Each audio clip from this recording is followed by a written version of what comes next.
What if the person you dismissed without a second glance holds the power to save everything you've built? This is the story of a CEO who believed his corner office made him untouchable, and the cleaning lady who secretly owned his entire world. A billionaire hidden in plain sight, an executive blinded by his own reflection, and one devastating night that would expose the truth neither of them expected.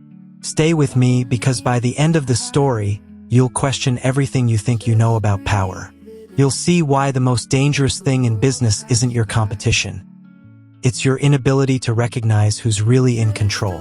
And you might discover that the person holding your future has been mopping the floors right outside your door. This is a story about disguise, betrayal, and the brutal lesson that comes when you finally realize you've been judged all along. Let me take you back to the night when a simple mopping schedule exposed the greatest betrayal of the corporate world. Before we dive in, do me a favor, hit that subscribe button right now and drop a comment telling me where you're watching from. Trust me, you'll want to see how this unfolds. You know how some people wear their success like armor?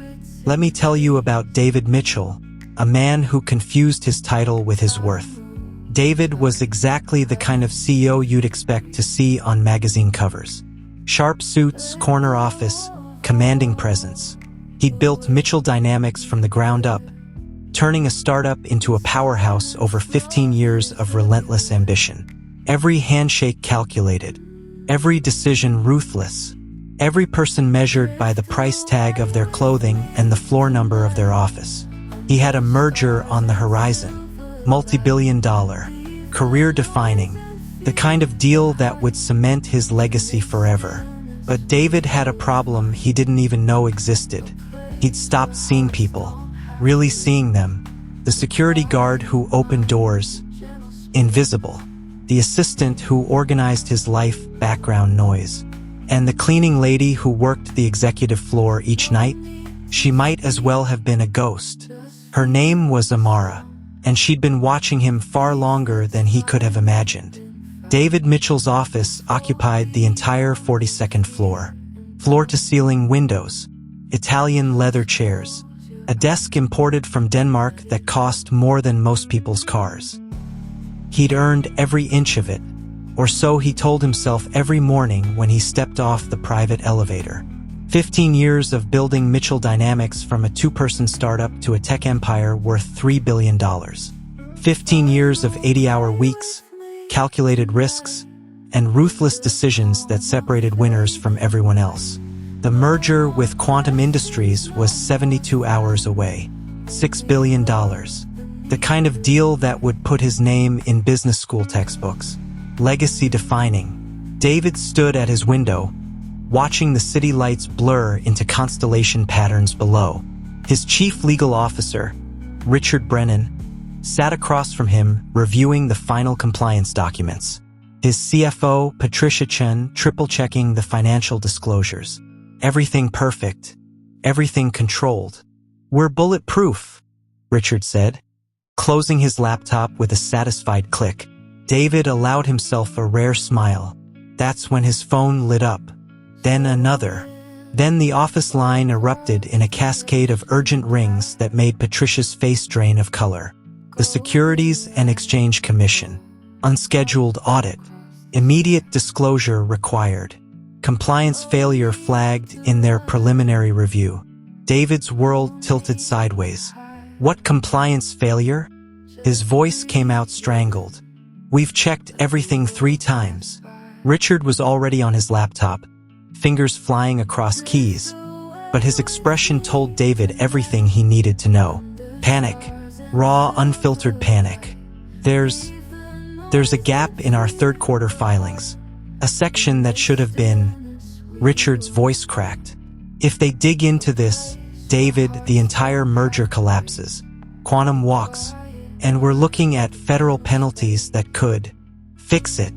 David's command cut through the air like a blade. "I can't. Not in 72 hours. This requires a complete restructuring of our disclosure framework.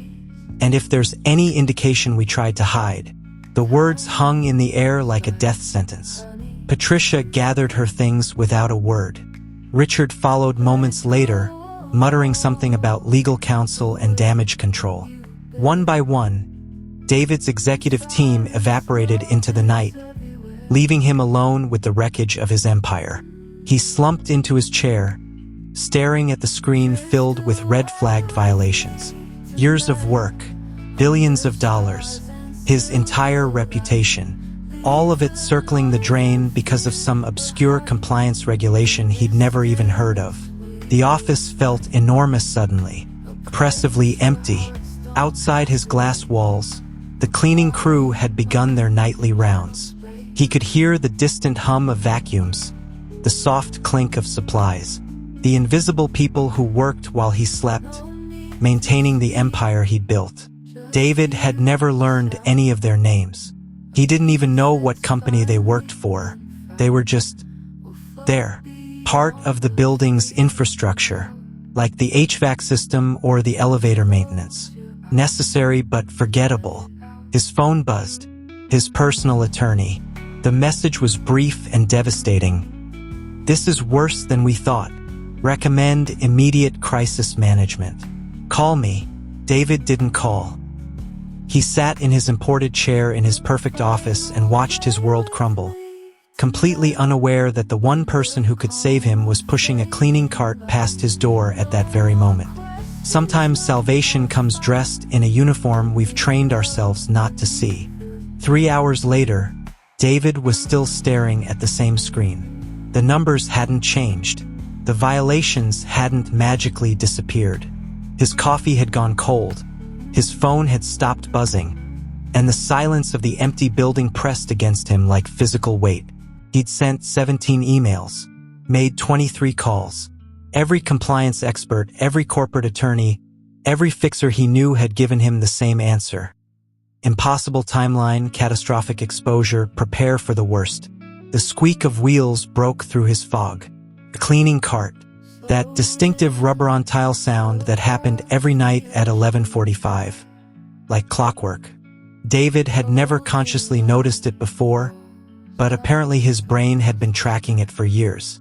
The cart stopped outside his office. He didn't look up, didn't acknowledge it. The cleaning staff knew not to disturb executives after hours. That was the unspoken rule. But the door opened anyway. "Mr. Mitchell?" The voice was calm, professional, completely out of place coming from someone in a gray custodial uniform with a name tag that read, Amara. David's response was automatic and sharp. "I'm busy. Come back later." "I don't think later will work for you." Something in her tone made him look up. She was perhaps 40, with dark eyes that held an unsettling directness, standing in his doorway like she belonged there, like she hadn't just violated every hierarchical boundary that kept his world organized. "Excuse me?" His voice dripped with the kind of frost that usually sent people scurrying. Amara didn't scurry. She stepped inside, letting the door close behind her. "You have a Section 15D violation compounded by a failure to file Form 8K within the required 4 business days. The gap in your third-quarter disclosure isn't a gap at all. It's a deliberate omission that someone coded into your compliance software to bypass the automated checks." David's mouth went dry. "What did you just say?" "Someone sabotaged your filing system. The compliance failure isn't accidental. It's engineered." Amara moved closer, her eyes scanning the documents scattered across his desk. "And whoever did it knows exactly when the SEC would catch it. 72 hours before your merger closes. Maximum damage. Minimum time to respond. You're a cleaning lady." The words came out desperate, confused. "How do you know about securities law?" She picked up one of his disclosure reports, flipping through pages with the practiced efficiency of someone who'd read thousands of them. "Because I've been reading these every night for 6 months. Your chief legal officer has been routing duplicate copies to a private server. I thought it was odd. Now I know why." David stood, his chair rolling backward. "Richard? You're saying Richard?" "I'm saying someone with high-level access has been systematically creating vulnerabilities in your compliance framework. Richard Brennan is the only person with the authority and technical access to pull this off. Amara set down the report, her gaze steady. He's planning to short your stock the moment the SEC announcement goes public. Make millions while you lose billions. The room spun slightly. Why are you telling me this? Because you have 18 hours to fix it before the SEC's next review cycle. And because Richard is planning to delete the evidence trail tonight at 2 a.m. when he thinks you'll be home sleeping off your panic. David sank back into his chair, his mind racing through possibilities, implications, the sheer impossibility of a cleaning lady dissecting his corporate crisis with surgical precision. Who are you? Amara smiled, but it didn't reach her eyes. Right now, I'm someone who can save your company. The question is whether you're desperate enough to listen to someone you've walked past every single night without seeing. The squeak of her cleaning cart echoed in the silence as she turned toward the door. Wait! David's voice cracked on the word. What do I need to do? Amara paused, her hand on the door handle. Everything I tell you, exactly as I tell you, without questions, without ego. Can you do that? David Mitchell, CEO of a $3 billion empire, nodded like a drowning man grasping at driftwood. Then we start now. Amara worked with the focused intensity of a surgeon. She moved through David's office like she owned it, pulling up systems, cross-referencing files, her fingers dancing across keyboards with practiced precision that made David's head spin. The compliance software has a backdoor protocol. See this? She pointed at lines of code that looked like hieroglyphics to David. This override was installed 4 months ago. It creates phantom approvals that bypass your automated checks. Clever, illegal, and completely traceable if you know where to look. David watched over her shoulder, feeling simultaneously useless and awestruck. How do you know all this? I read. She didn't look up from the screen. A lot. Now call your CFO. Tell her you need emergency access to the backup servers. Don't explain why. Don't mention me. Just get the access. It's midnight. Your company is dying. Call her. Patricia answered on the second ring, her voice heavy with exhaustion. David delivered Amara's instructions verbatim, and 20 minutes later, they had access to systems David didn't even know existed. Amara rebuilt the compliance framework from scratch.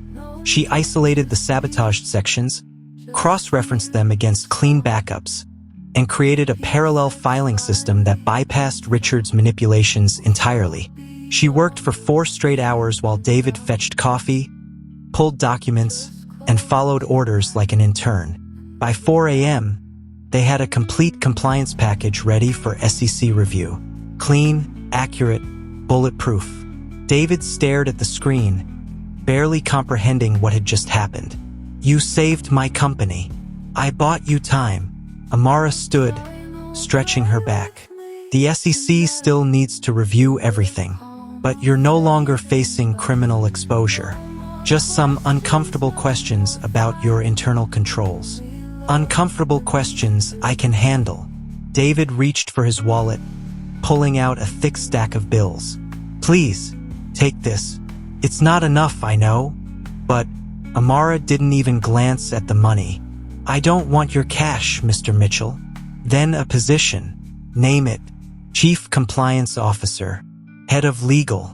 I'll fire Richard tomorrow and I already have a position. Her voice carried an edge he couldn't quite identify. One I need to complete. What position? Where? I'll double whatever they're paying you. You couldn't afford me. She moved toward her cleaning cart, gathering supplies with the same methodical precision she'd applied to saving his empire. I'm here to complete an assessment. When it's finished, you'll understand. An assessment of what? Amara paused at the door, turning back to look at him with those unsettling, knowing eyes. Of whether this company deserves to survive. Whether its leadership can evolve. Whether the culture you've built is worth saving or needs to be completely rebuilt from the ground up. You're talking like you have authority to make that decision. Yes, No elaboration. No explanation. Just that single, devastating word. Who sent you? What company are you really working for? The only company that matters in this building. Amara pushed her cart through the door. Get some sleep, Mr. Mitchell. Tomorrow you need to act normal. Go to meetings. Pretend everything is fine. And most importantly, don't confront Richard. Not yet. We need to see how deep this goes. David followed her into the hallway. You're staying? You're going to help me figure out who else is involved. I already know who else is involved. She stopped at the elevator, pressing the button. I've been watching this company for 6 months. I know every dirty secret, every cut corner, every person you've dismissed because they didn't wear the right suit or have the right title. This sabotage isn't your only problem, David. It's just the most obvious one. The elevator doors opened. Amara stepped inside, turning to face him one last time. Your real problem is you've built an empire where people are invisible, where value is measured by floor numbers and parking spots and whether someone gets invited to executive lunches. Richard saw that, exploited it. He knew you'd never notice the warning signs because you don't actually see the people around you. The doors began to close. Who are you? David's question came out raw, almost pleading. Amara's smile was sad, almost pitying. Someone who's been waiting for you to ask that question for a very long time. The elevator descended, leaving David alone in the empty hallway with more questions than answers and the uncomfortable realization that a woman he'd never noticed had just saved everything he'd built. David couldn't sleep, couldn't eat, couldn't focus on anything except the knowledge that his chief legal officer was actively destroying everything they'd built together. Richard Brennan, 10 years with the company, best man at David's wedding, godfather to his daughter, a traitor. The thought made him physically ill. He arrived at the office at 6 a.m., 3 hours before anyone else. Amara was already there. Somehow, her cleaning cart parked outside his office like she'd never left. You look terrible, she said, not unkindly. I trusted him. David's voice was hollow. For a decade, I trusted him completely. That's what made you vulnerable. Amara pulled up a chair, his chair, and started typing on his computer with the casual authority of someone who belonged there. Trust without verification is just willful blindness. Richard saw that. He's been building this sabotage for months, and you never questioned why he was working late so often. Why he volunteered to handle compliance personally. Why he insisted on using that specific software vendor. Because he was thorough, dedicated. You thought loyalty was the same as integrity. Amara pulled up financial records that made David's stomach drop. See these transactions? Richard's been short-selling competitor stocks ahead of your acquisition announcements, using insider information to play both sides. The SEC would love to see this. How did you get access to his personal trading accounts? I didn't. Amara's smile was sharp. These are company records. He was using Mitchell Dynamics' corporate account to execute trades through offshore shells. Sloppy, arrogant. He thought the cleaning lady wouldn't know how to read a balance sheet. David studied the screen, watching months of betrayal unfold in spreadsheets and transaction logs. We need to call the authorities. Turn this over to... No. Amara's voice cut through his panic. Richard's not working alone. Look at the timing of these transactions. Someone on your executive team was feeding him information before board meetings. Someone with access to acquisition targets before they were publicly announced. Who? That's what we're going to find out. She stood, returning to her cart. Today you act normal. Business as usual. The merger prep continues. Richard thinks he's won. Let him think that. And you? I'll do what I do best. Be invisible. Listen. Watch. People say things around cleaning staff they'd never say around executives. They drop papers in trash cans without shredding them. They leave computer screens unlocked while they grab coffee. You'd be amazed what people reveal when they think no one's paying attention. David watched her prepare to leave, this strange woman who'd somehow become his only ally. Amara, why are you doing this? Really? What's your angle? She paused, considering the question like it actually mattered. I'm doing this because I've spent my entire life watching powerful people crush everyone beneath them without even noticing. I'm doing this because companies like yours employ thousands of people who depend on your success for their mortgages, their children's education, their futures. And I'm doing this because someone needs to prove that power doesn't have to corrupt, that leadership can evolve, that even someone as blind as you can learn to finally see. That's not an answer. It's the only answer you're getting today. She pushed her cart toward the door, then stopped. David? When this is over, when we've exposed Richard and whoever else is involved, you're going to have a choice. You can go back to being the CEO who measures worth in titles and parking spots. Or you can become something better. Someone better. But that's going to require you to see yourself as clearly as I see you. And I don't think you're ready for that yet. She disappeared into the hallway, leaving David alone with his shame and the uncomfortable truth that a woman he'd never noticed had somehow become the most important person in his life. The day dragged forward in excruciating normalcy. Board meetings, merger prep.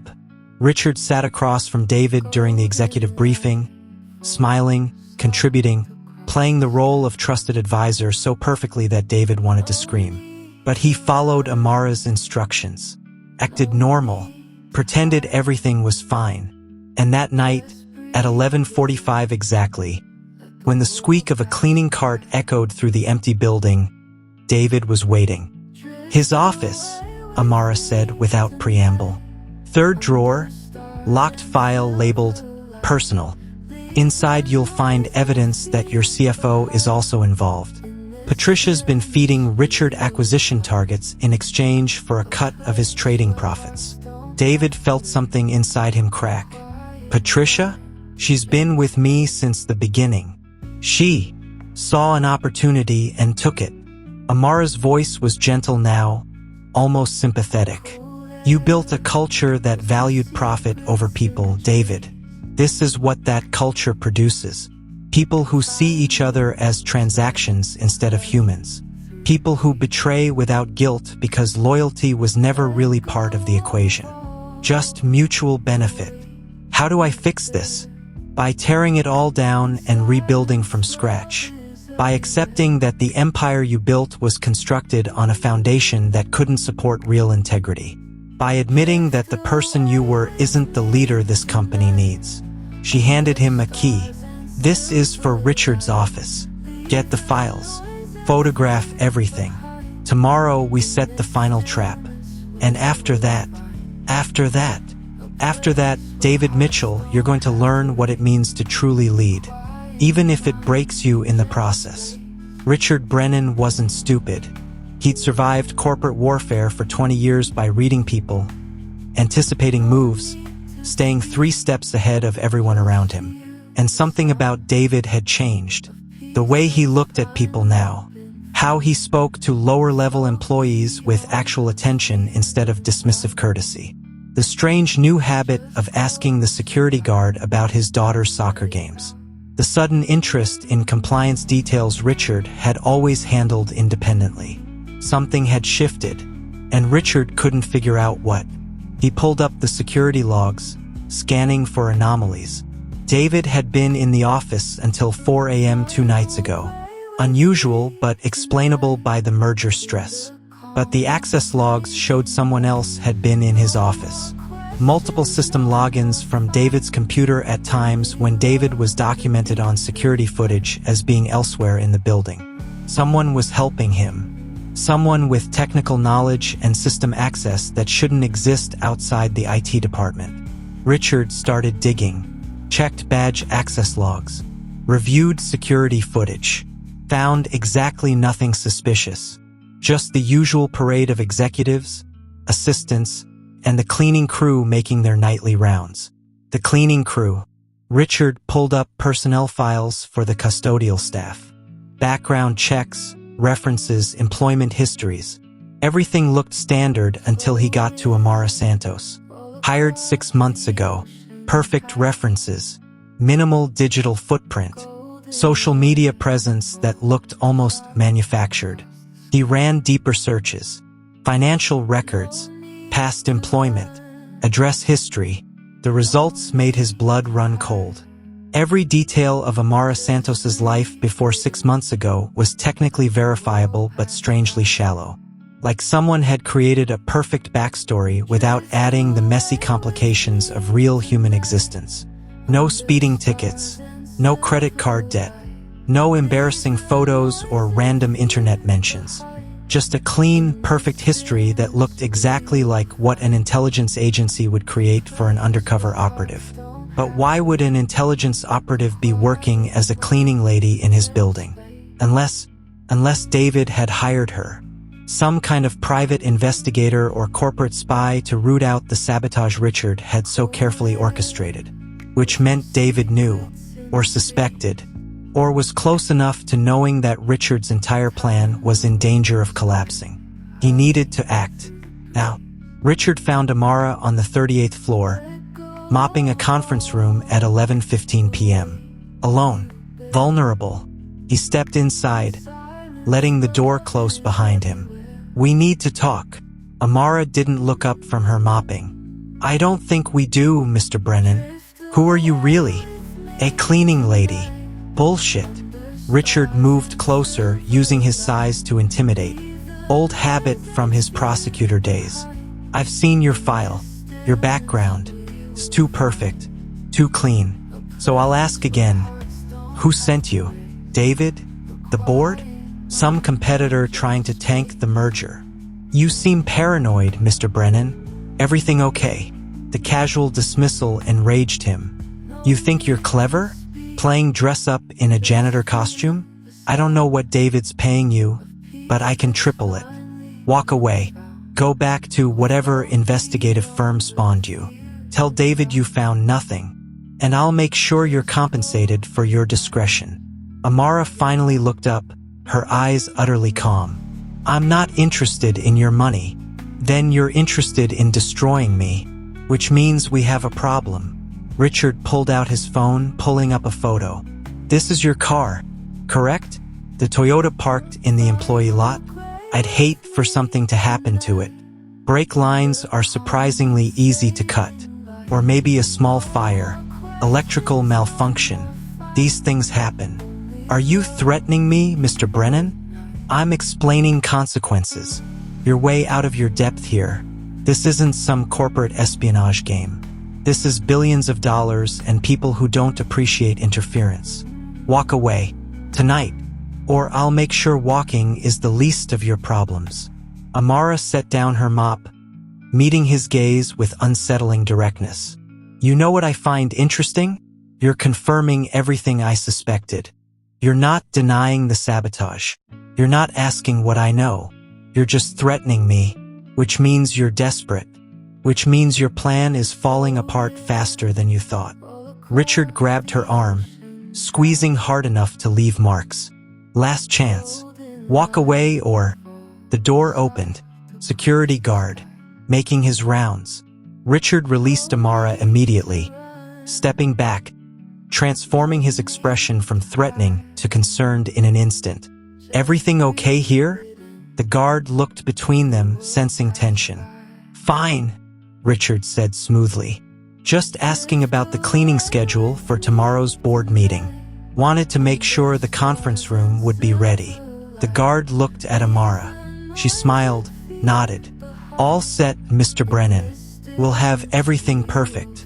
Richard left, but not before catching the knowing look in Amara's eyes. She wasn't scared, wasn't intimidated. She was satisfied, like she'd gotten exactly what she wanted from their confrontation. He'd made a mistake, revealed too much, let his desperation show, and now he had less than 48 hours to execute the final phase of his plan before whatever investigation she was running could stop him. Richard pulled out a burner phone, dialing a number he'd hoped never to use. "We have a problem. The cleaning lady. She knows. We need to accelerate the timeline. Tomorrow night. Final documents. Then we disappear. On the other end, Patricia Chen's voice was tight with fear. Tomorrow's too soon. The merger hasn't. Tomorrow or never. Make your choice. He hung up, staring out at the city lights below. Tomorrow he'd execute the final sabotage. Delete the evidence. Short the stock. And disappear into a new life funded by David Mitchell's stupidity. All he had to do was make sure the cleaning lady didn't get in his way. And if she did, well, accidents happened all the time in empty office buildings late at night. David felt sick. Not the metaphorical kind. The actual physical nausea of someone about to betray the last shreds of trust he had left. Amara sat across from him in his office, laying out the plan with the precision of a military strategist. We create a fake final merger document. Something that looks legitimate but contains obvious errors that only someone with legal expertise would recognize. We leave it on your desk. Unlocked computer. Security cameras mysteriously offline for maintenance in this section. Richard will know it's a trap. Richard is desperate. Desperate people make stupid choices. Amara pulled up a document that looked exactly like the real merger paperwork. He needs to make one final change to the compliance section. Something that will trigger SEC scrutiny after the merger closes. That's his endgame. Profit from your success, then profit again when the company collapses from regulatory penalties. He shorts the stock both times. Makes a fortune either way. And Patricia? She's the technical execution. Richard identifies the targets. Patricia handles the trades. Partnership built on greed and mutual contempt for you. David flinched at the casual cruelty of her assessment. They really hate me that much? They don't hate you. They just don't see you as real. You're a symbol, a title, a means to profit. Same way you saw them. Same way you saw everyone. Amara's voice softened slightly. That's the lesson here, David. You built a culture where people were transactions. This is what transactions do when the profit margin shifts. How do we catch them? You hide. I wait. And when Richard comes to make his final changes, we document everything. Then I call security. Then you step out and face what you've built. Why do I have to hide? Because you need to see it. Really see it.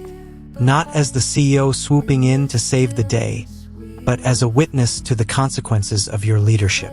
Amara stood, gathering her cleaning supplies. Richard will come tomorrow night, late, when he thinks you're home. I'll be here, finishing my assessment. And when he arrives, you'll watch from the conference room next door. Cameras, live feed. No intervention until I give the signal. What if he hurts you? Then you'll learn exactly how dangerous your culture became. She moved toward the door. But he won't. He'll underestimate me right until the moment he doesn't. Just like you did. The next day crawled by in agonizing slow motion. Board meetings. Final merger preparations. Richard and Patricia performing their roles so perfectly that David wanted to scream.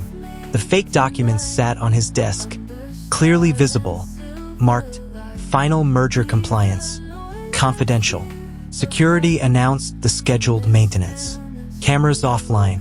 Building access limited to key card holders only. The trap was set. At 10 p.m., David positioned himself in the conference room next door. Laptop open. Live feed from the hidden cameras Amara had installed showing his office from 3 angles. Sound quality perfect. At 11:30, Amara entered, pushing her cleaning cart. She worked slowly, methodically, exactly like she did every night.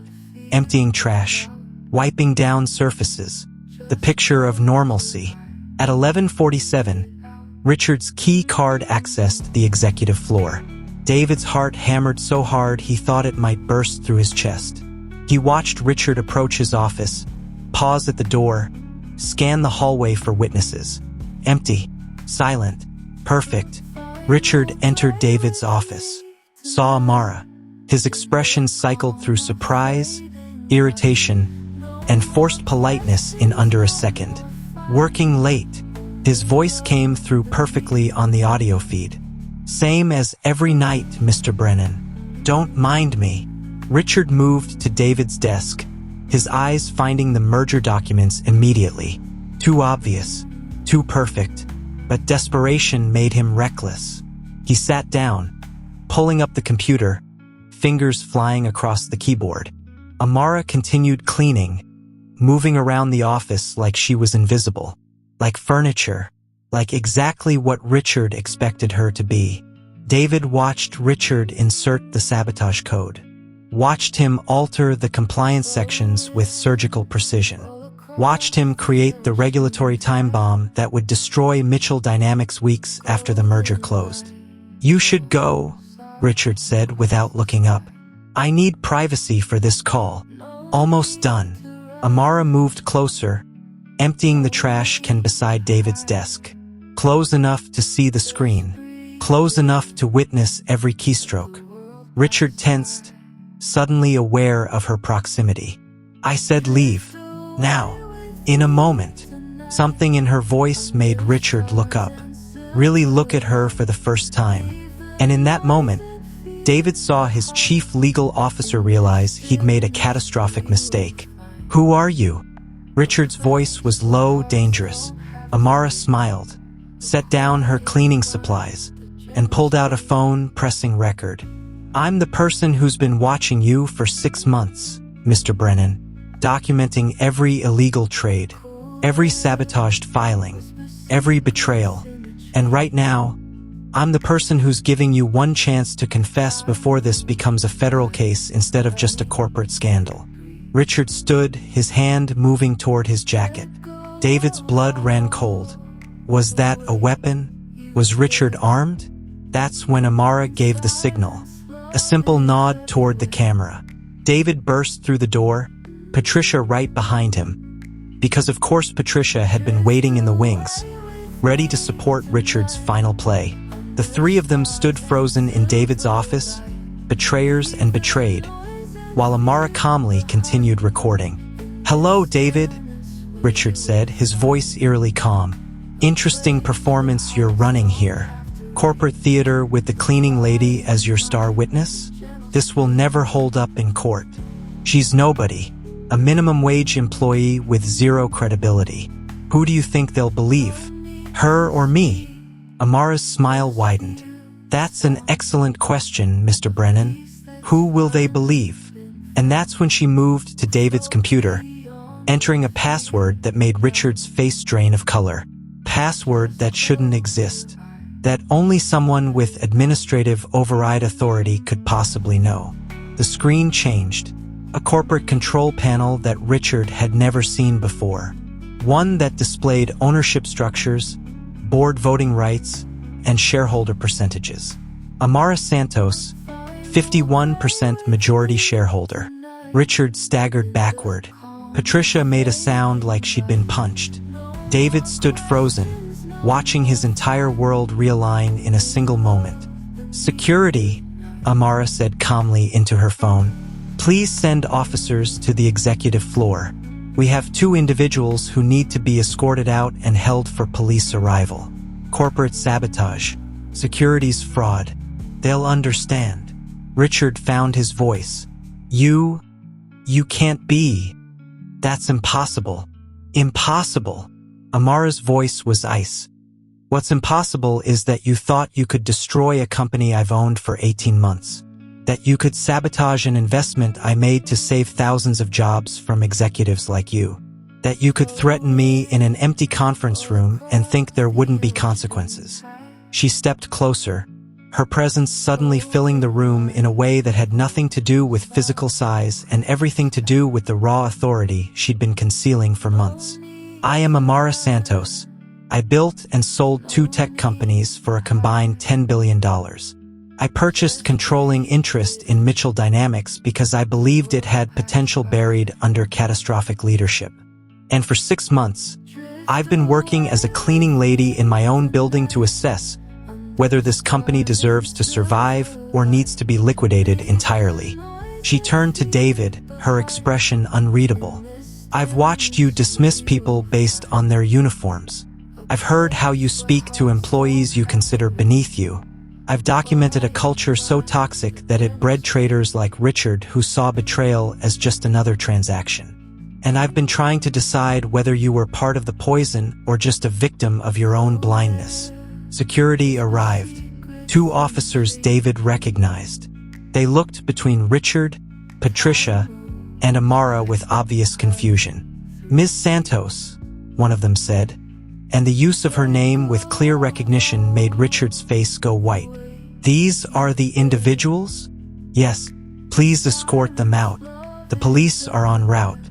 Evidence has been documented and will be provided for prosecution." Richard lunged, not at Amara, but at David's computer, trying to delete the evidence, trying to salvage something from the wreckage of his plan. Security restrained him. Hard, professional, the kind of response reserved for genuine threats. Patricia started crying. He said it was legal. Tax optimization. He said, "You said you wanted the beach house in Malibu and didn't care how you got it." Amara's voice cut through Patricia's excuses. "I have recordings, your trading accounts, emails, everything. Save your lies for your lawyer." They were dragged out, Richard screaming about lawsuits and false imprisonment and corporate conspiracy. His voice echoed through the empty building until the elevator doors cut him off mid-threat. Silence crashed down like a physical weight.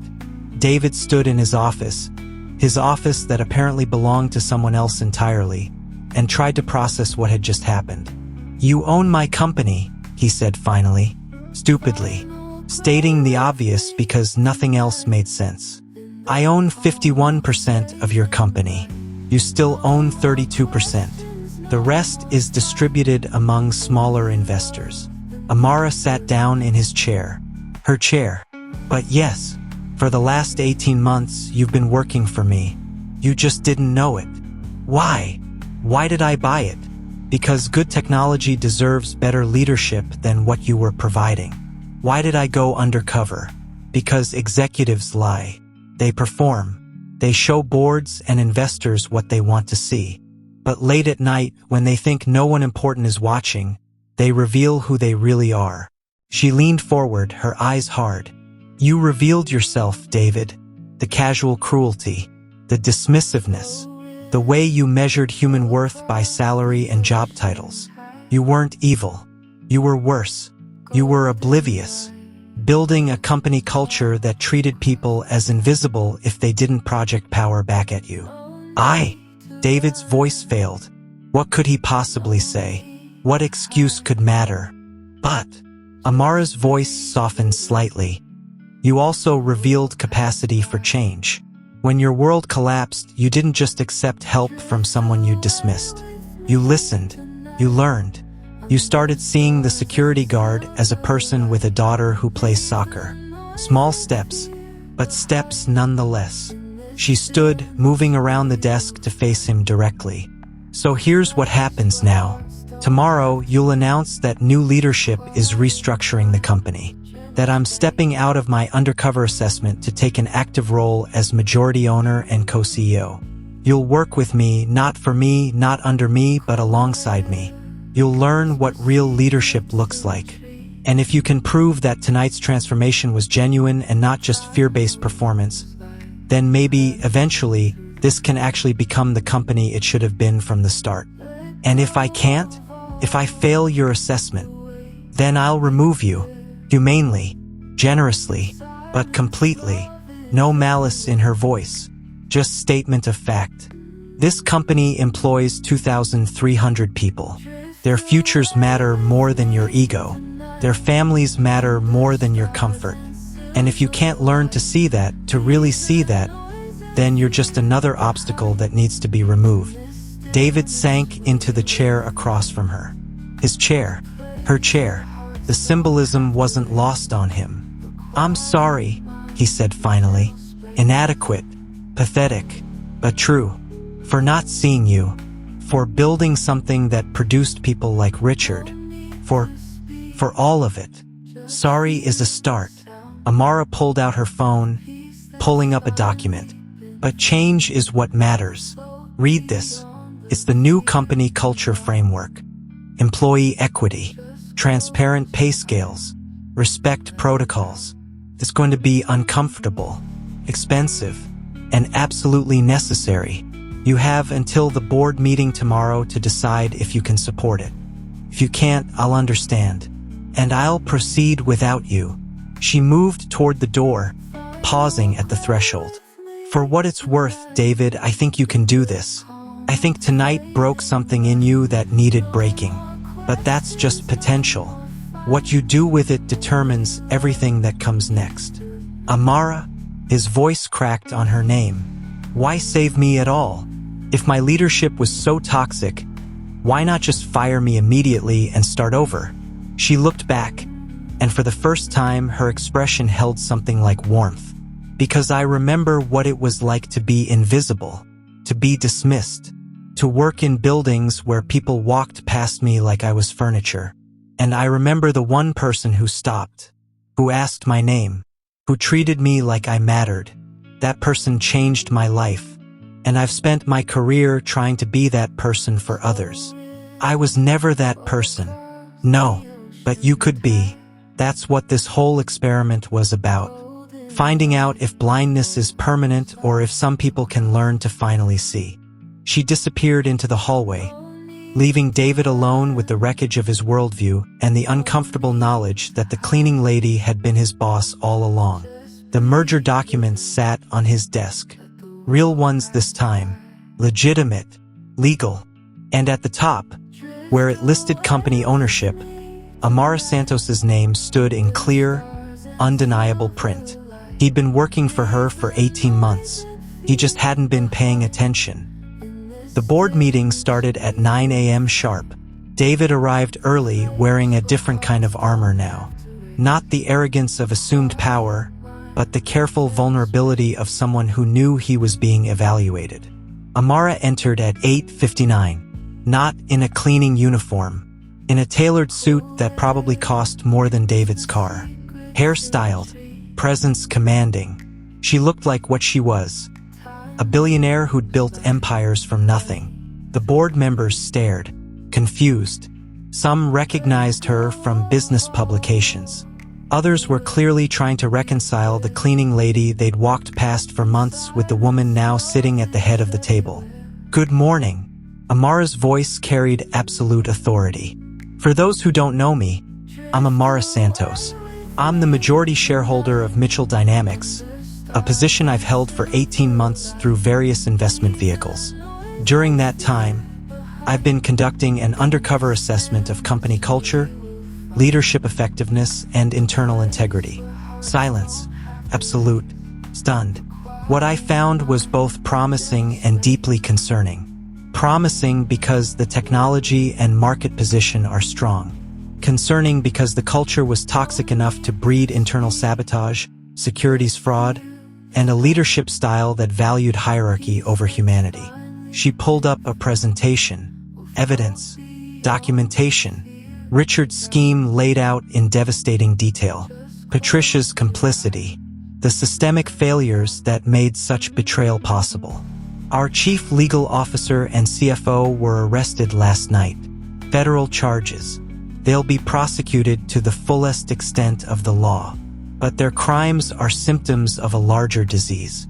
A culture where people are valued by their titles rather than their contributions. Where employees are invisible unless they project power. Where loyalty is transactional and respect is conditional. Amara's eyes swept the room, landing on each board member with uncomfortable directness. That culture ends today. She outlined the changes: radical restructuring, employee equity programs, transparent compensation, dignity protocols that would make dismissiveness a fireable offense. The board members shifted uncomfortably, calculating the cost, the disruption, the risk. This will be expensive, one board member said. Shareholders won't. I am the majority shareholder, and I approve. Amara's voice left no room for debate. The merger with Quantum Industries proceeds. but under new terms. Terms that ensure this company's values align with its stated mission. We build technology that serves people. That starts with serving the people who build it. She turned to David. David Mitchell will continue as co-CEO, not because he's earned it through his previous leadership, but because he's demonstrated capacity for change. He'll work alongside me to implement these reforms, and he'll be evaluated quarterly on his progress. If he fails, he'll be removed. No golden parachute, no face-saving exit, just removal. David felt every eye in the room land on him. Judgment, assessment, doubt. I accept those terms, he said quietly, and I owe this board an apology. I built a company culture that prioritized profit over people, that measured worth by titles and dismissed anyone who didn't project status. That culture nearly destroyed everything we built. It produced betrayal because betrayal was logical in an environment where people were just transactions. His voice strengthened. I can't undo the damage I've caused, but I can commit to rebuilding, to learning, to becoming the leader this company deserves instead of the one my ego demanded. I'm asking for the chance to prove that change is possible. That blindness isn't permanent. That someone who spent years not seeing can finally learn to look. The board voted, not unanimous, but majority approval, enough to move forward. The merger closed 2 weeks later. $6 billion. David and Amara stood together for the press conference, presenting a united front. The media loved the story. Secret billionaire owner working undercover. Corporate sabotage exposed. Redemption arc for the humbled CEO. They got the narrative half right. The real story happened in the quiet moments. David learning every employee's name, sitting in on entry-level orientations, spending time in the mailroom, the security desk, the custodial offices, not performing for cameras, just listening, seeing, actually seeing the people who made the company function. Amara watched, assessed, challenged him when he slipped into old patterns, praised him when he showed genuine growth. 3 months in, David found her in the break room at 2 a.m., both working late, both exhausted. I walked past that security guard for 5 years, David said quietly. Marcus. His daughter's name is Sophia. She's 8, wants to be a veterinarian. He works double shifts to afford her private school tuition because the public school in his district lost its science program. And now you know that because I asked. Because I stopped seeing him as the guy who opens doors and started seeing him as Marcus. Person. A father. Someone whose life matters beyond his utility to me. Amara smiled. Genuine warmth. That's progress. It's pathetic that it took my world collapsing to learn basic human decency. Yes, but it's also human. Growth often requires crisis. The question isn't whether you needed the crisis. It's whether you'll maintain the growth when the crisis fades. David studied her, this woman who'd saved his company by demolishing his ego. Why did you really do all this? The undercover work, the patience. You could have fired me immediately and installed competent leadership. Why invest months in trying to change me? Amara was quiet for a long moment. Because I've spent my career proving that different is possible. That companies can be profitable and ethical. That leadership can be both strong and humble. But I can't do it alone. I need allies. People who've learned these lessons deeply enough to carry them forward. You could have been an obstacle. Instead, you became an opportunity. A test case. Proof that even the most oblivious can learn to see if they're willing to endure the discomfort of real change. And if I'd failed the test, then I'd have moved on, found someone else, built the culture without you. She met his eyes. But I'm glad I didn't have to. You're becoming the leader you should have been from the start. It's uncomfortable, painful, but it's real. 6 months after the merger, Mitchell Dynamics won awards for workplace culture. Employee retention hit record highs. Productivity increased. The stock soared. The board stopped questioning Amara's methods. David stopped questioning his transformation. And late at night, when the building was quiet, sometimes Amara still pushed a cleaning cart through the corridors. Not because she had to, because it reminded her why she'd started this journey. Because invisibility was a choice now instead of an imposition. Because the best way to stay honest was to remember what it felt like to be dismissed. David found her one of those nights, mopping the executive floor. "You don't have to do this anymore," he said. "I know, but it keeps me honest. Reminds me why this matters." She paused, looking up at him. "You could join me. Learn what your building looks like from this perspective." David hesitated, old ego warring with new humility. Then he grabbed a second mop from her cart. "Show me." They cleaned together in comfortable silence. CEO and owner, student and teacher, two people who'd found each other in the wreckage of betrayal and built something better from the pieces. "You know what I finally understand?" David said as they finished the last conference room. "What's that?" True power isn't about the title on your door. It's about whether you use your position to elevate people or diminish them. Whether you see employees as humans or resources. Whether you measure success by profit alone or by the lives you improve along the way. Amara smiled.